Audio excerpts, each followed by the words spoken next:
In this video, we're going to talk about the brachial plexus and treating the brachial plexus. The brachial plexus is the second plexus coming from the brain. The first is the cervical plexus. Cervical is C1, 2, 3, and 4. Brachial plexus is C5, 6, 7, 8, and T1. So we're dealing with a little bit lower down in the neck. But what happens is that those nerve roots that exit the cervical spine come together and form three trunks that then run under the collarbone, underneath the pectoral muscle, down in through the axilla or the armpit, and then makes three nerves down the arm. Everybody might know of the funny bone nerve, that's your ulnar nerve, and it runs underneath and through your elbow.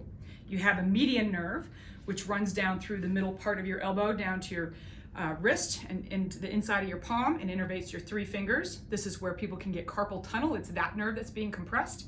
And then the final nerve is the radial nerve that comes down and innervates through the thumb. So what we're going to do when we want to release and treat the brachial plexus is we need to come in where it comes out of the neck. So in coming in, I'm over the clavicle and I give a little bit. I ask the patient to relax.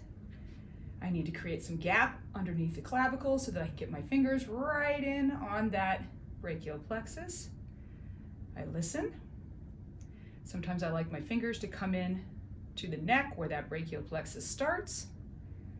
I listen and I follow. It's pulling me in,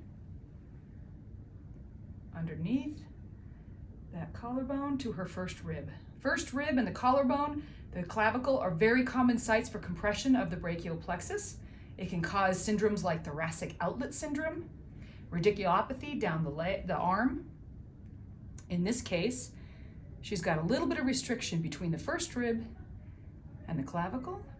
There it goes. There it goes. Often you'll feel the release of the upper trap. It will soften. But the brachial plexus runs all the way down through underneath the pectoral muscle. So in order to get to that aspect, I have my thumb in her armpit and I just kind of hold the lateral breast and the pectoral area. Sometimes I like to have my hand at the back of the scapula, do a little compression, release that compression, listen to the tissue, listen to the nerves. It pulls me in, pulls me up, same area, but not all the way because we got it before it went under the clavicle. There it goes, and it released. We let go. In the third position, we get it as it runs down through the armpit to form those three nerves. So I have my fingers right up in the armpit. I often like to have this hand up where it all comes from and starts, just to make that connection. And it pulls me in, pulls me in.